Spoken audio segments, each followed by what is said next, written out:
Welcome to Wisła in Poland. We're here at the annual conference of the European Leadership Forum, which is a coalition of evangelical Christian groups seeking to do what no single organization could do alone, provide a bridge between God's global resources and local leaders from all over Europe. I'm joined by Bruce Little, Professor of Philosophy and Director of the L. Rush Bush Center for Faith and Culture in Southeastern Baptist Theological Seminary, where he has been on faculty since 2001. Bruce has published in various professional journals and has written on edited several books: A Creation Order, Theodicy, God and Gratuitous Evil, God, Why This Evil, Francis Schaeffer, A Mind and Heart for God, Engaging Culture, Defending the Faith. Among other topics Bruce is speaking at during this conference is Christians and Suffering. Welcome, Bruce, to the studio. Thank you.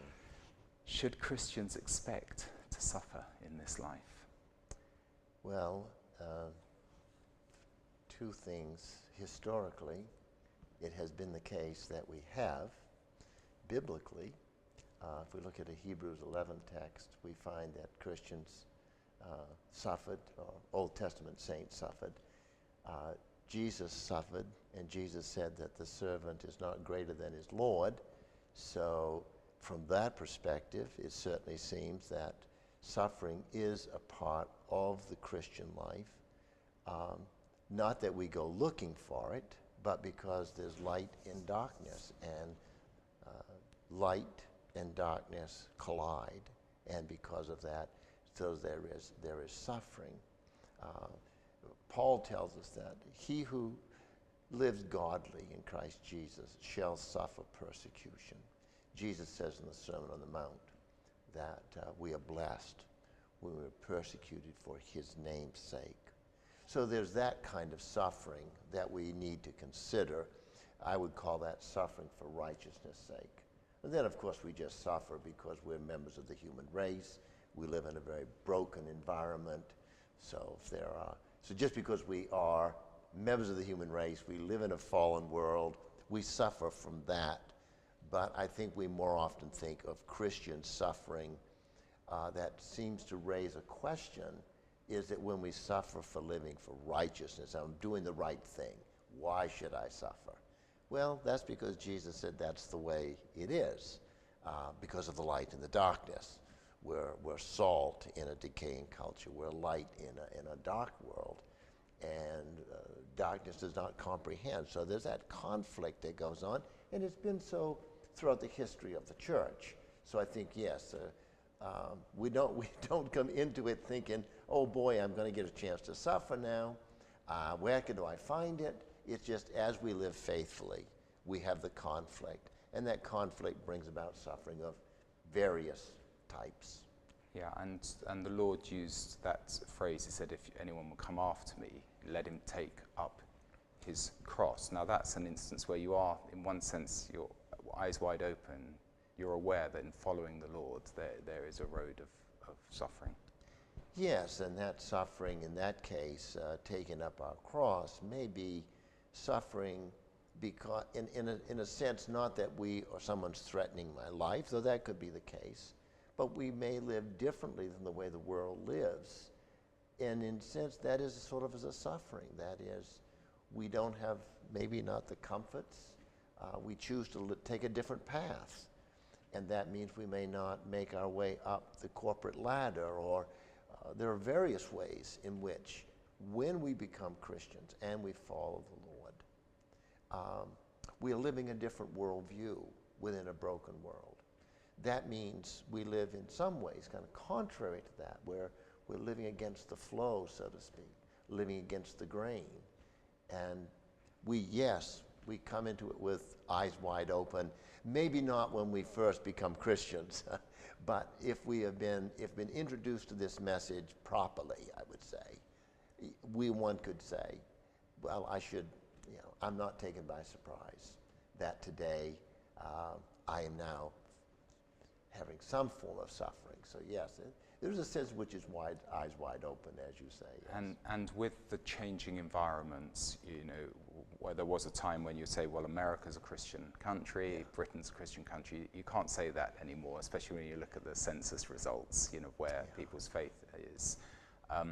So is it more relevant, this understanding today, than if you're living in this sort of sense of a Christian environment? Yes, I think that's probably true.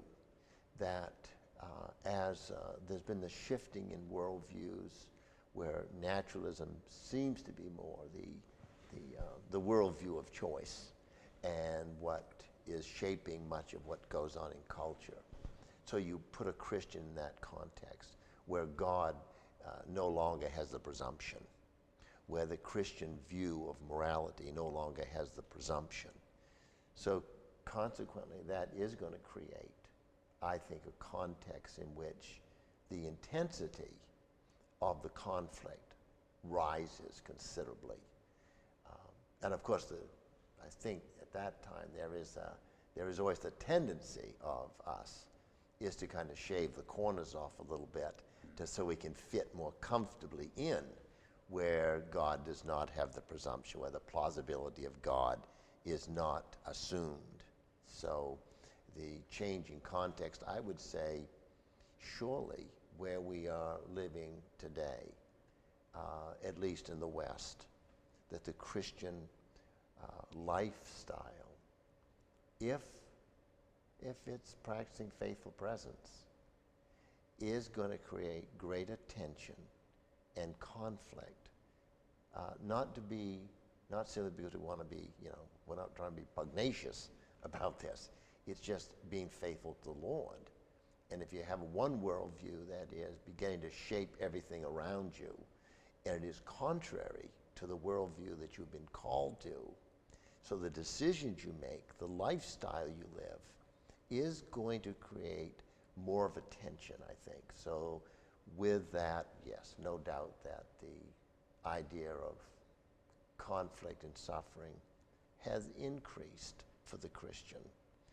I always want to be careful about that, though. I don't want us to be going around, oh, woe is us, we're persecuted. And I think or deliberately triggering it, yes. For a sort of martyr mentality. Yes. The Lord in the Sermon on the Mount said, "Blessed are you, and you persecuted," and he says, "for my name's sake." Yes. Differentiate that from just us being pugnacious and stirring up trouble. Yes, for my name's sake, we're living faithfully for Christ. That I'm not out here trying to create dissension. I'm not here trying to create tension, conflict. I'm just trying to be faithful to the Lord. And I think sometimes we miss that. We think that faithfulness to the Lord is, as I would say, pulling the lion's whiskers. And there's really no sense to pull the lion's whiskers if you're in the lion's den. But if you're there and you have to live faithfully for the Lord, then so be it. But there's no need to be just, as I say, pugnacious or combative just because we think that's being faithful to the Lord. Peter tells us to live peaceably among all men as much as possible. And I think it's a good order for us. But is in living faithfully, yes, and even living peacefully, we certainly will encounter that difference, and as a result, there'll be some suffering. And alongside our public testimony, there's another project going on in that God is shaping our character. And Paul says, suffering produces perseverance, yes. Perseverance, character. Are we saying it is actually part of God's project for us here on earth? Well, there'd be two ways about answering that, I suspect. I don't want to say that God planned the suffering for that as a purpose, but I would say that as it is a natural outflow of my living faithfully, that God uses it. That would be in contradistinction to saying this is part of God's eternal plan for me. That would seem to me to make God responsible for all that's going on, and I think no. But it's this wonderful notion that God is so providentially, radically, moment by moment involved in this world and in the life of the child of God, that when we suffer for righteousness' sake, somehow he's working that in us if we are responsive to that work, that it works out the peaceable fruit of righteousness in our lives. But it doesn't always do that, because it does depend somewhat on my response to the grace of God that would seek to use this difficulty to shape me in my character. But are there instances, maybe in the scriptures or instances in our lives, where God, for our own good, Yes. Disciplines us or allows us to go through a path? Maybe we've triggered it, but he allows us to go through a path where we are really tested by the enemy. Yes, that would be allowing, and I would sign off on that immediately, that the circumstances here, obviously God has the power, he could deliver me, he allows me to go through it. Or a separate issue would be the Hebrews 12, where we are disciplined from the Lord, and that is clearly designed to bring about the peaceable fruit of righteousness in our lives. Or we have something like what Paul goes through, that he speaks to us in 2 Corinthians 12, where he has this thorn in the flesh, which we don't really know what was. And he really prays that it would be removed from him. And he gets the word back, no, my grace is sufficient for you. But then Paul adds that in this, I have learned a spiritual lesson, that in my weakness, I've learned that your strength is made known. But I have known over the years, I was a pastor for 30 years and did counseling. And we always had a little saying in counseling that suffering will make either bitter or better. So there is this, how do I respond to all of this? Do I allow the grace of God to work in my life, to shape my character? And I've found that over the years, I don't know what the percentage is, but I've seen a good number of God's people who turned their back on God. And because that situation that was just a part of life, God didn't deliver, he allowed them to go through it, and they became very bitter. But then I've seen others who have been shaped marvelously by it, and their character strengthened, their commitment to the Lord increased, and learning spiritual lessons. So there is some of that depends upon how will Bruce respond to this. Will I allow the grace of God to work in my life, to use this event to shape me more, to conform me to the image of his only begotten Son? Or will I just get really irritated with God and become bitter in my heart? And that text in Hebrews 12 says, don't let that happen, because the root of bitterness springs up. It will defile the many. And I've sort of mentioned, and you have, the role of the enemy. Yes. We haven't got time to go through Job, but it seems amazing how God has this dialogue with Satan at the beginning of Job, and then allows him. Is that still applicable today, a situation like that, so extreme?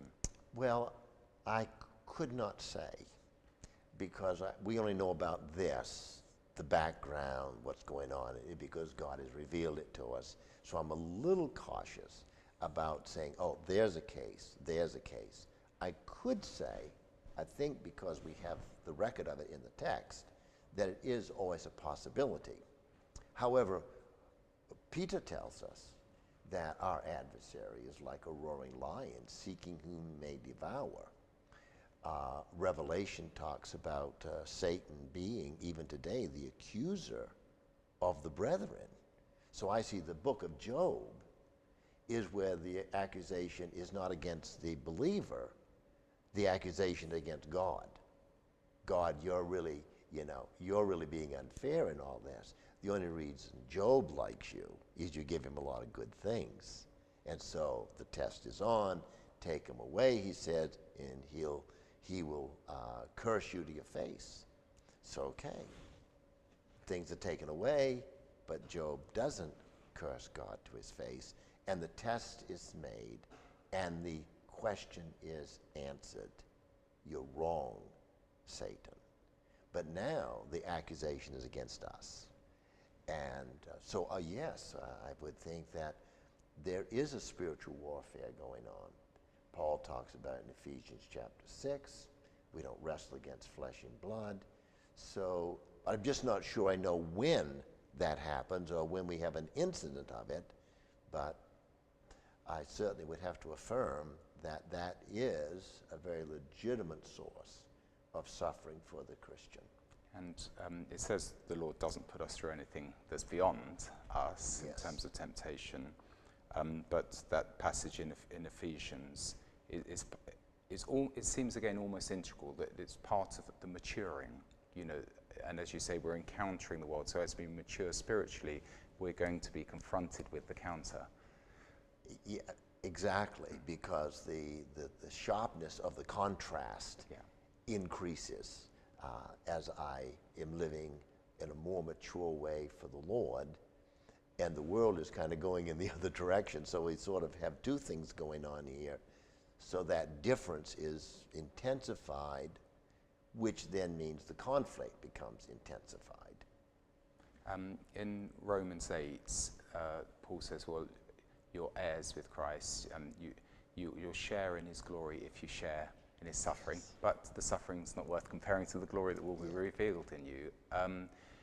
It was as though this is part of us being the child of God and growing up into sonship. Yes, it is, because this is the world we live in. Would it have been better that creation would never have been touched by sin, and we could have always lived in the perfect environment as Adam and Eve did? And of course we'd have to say yes. But what is so marvelous is that God has found a way to accomplish his purposes and use that which is against us, in a sense, for us. And in God's providence and wisdom, he is able to do that. So we just kind of come out on the winning side. It's just that this way it's a little more difficult, but all the things that come against us, if we're talking about, whether we're talking about in a passive way, because we live in a fallen world that's controlled by the God of this age, or we're talking about direct attacks by some satanic forces, the fact is that when you and I suffer for his name's sake, he is doing something in our lives, conforming us to the image of his only begotten Son. And while that is something that does not come natural to us, that is the desiring of that, but as Christians, that should be the one thing we desire. And so if this leads to that which conforms me to the image of his only begotten Son, I don't stand up and cheer that I went through this, but I can be grateful that God allows this to be used for my good. Moving on, let's say, from suffering or being persecuted for his name's sake, I'm reminded of C.S. Lewis, his book, The Problem of Pain, and that Shadowlands film, where his wife was suffering deeply, and she said, well, the pain now is part of the glory to come. And one thing C.S. Lewis said in that film and in his writings was that it's just physical suffering, not for his name's sake. Yes. Just suffering is part of a method for God to actually speak to us. Yes, I might take a little different approach, though I think Lewis says that he shouts at us through our pain. Once again, I am willing to admit that in certain cases that is probably true, but I wouldn't want to say that would be true in every case. So if someone says, why are you going through this? And I'm saying, well, because God's trying to get your attention. That could be the case, but I'm not in a position Now this is what we call an epistemic issue, Yeah. an epistemological issue. It's not that I'm denying that that is what God might be doing. It's only I'm saying I can't make a pronouncement about it because I simply could not know that. But I think it could be a possibility. The individual would be able to say, I believe this is what God is doing in my life. And well and good, the individual can say it. But I'm not sure I should be in a position to say that.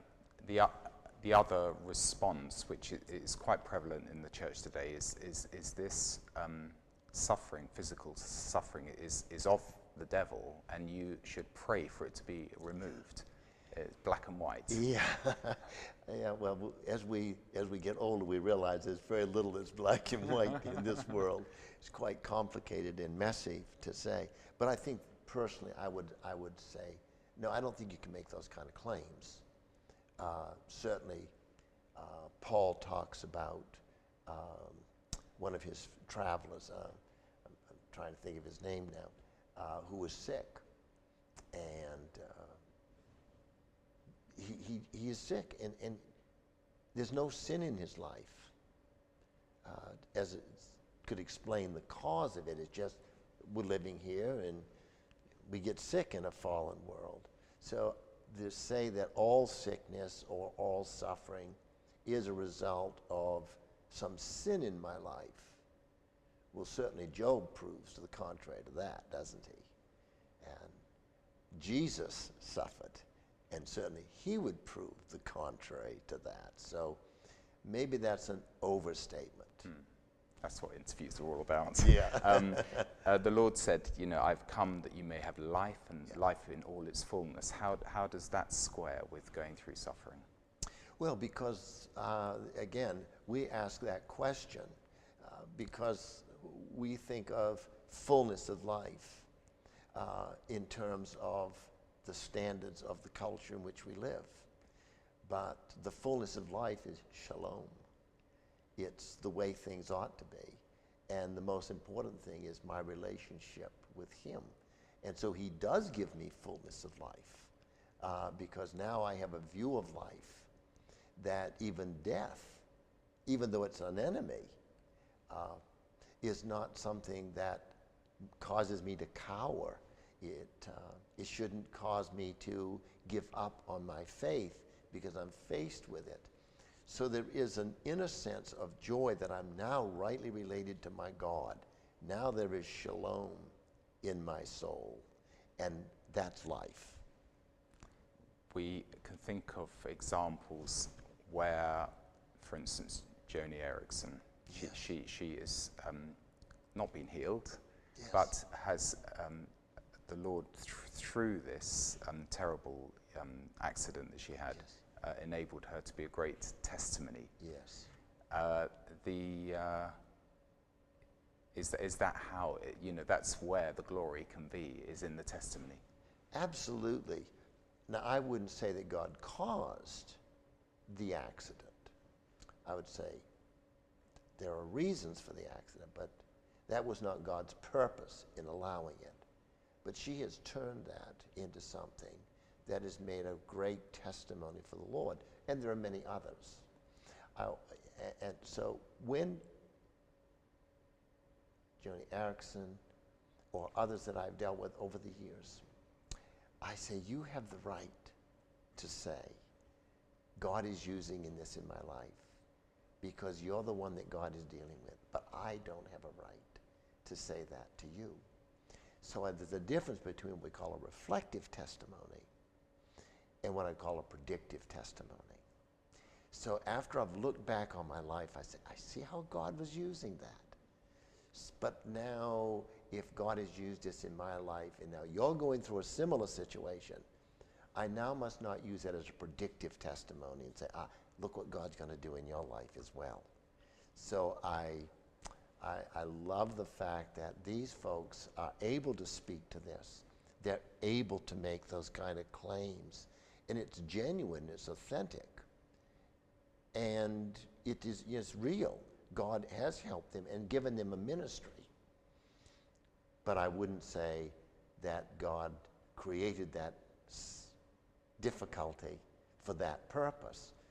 But somebody like Johnny Erickson and others who we have known, who have just responded to the grace of God and allowed his grace to support them in their difficulty, and then that grace became obvious to other people and became a great testimony of how God can strengthen and give you shalom in the soul, even though you've lost your mobility.